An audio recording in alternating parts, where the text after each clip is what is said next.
И звук, интересно, тоже работает ли он вообще? Пам-пам. А это что у меня такое висит? Не знаю.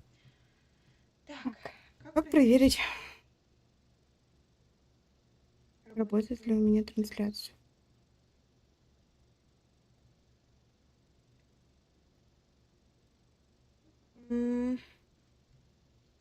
Это не трансляция, включен чат.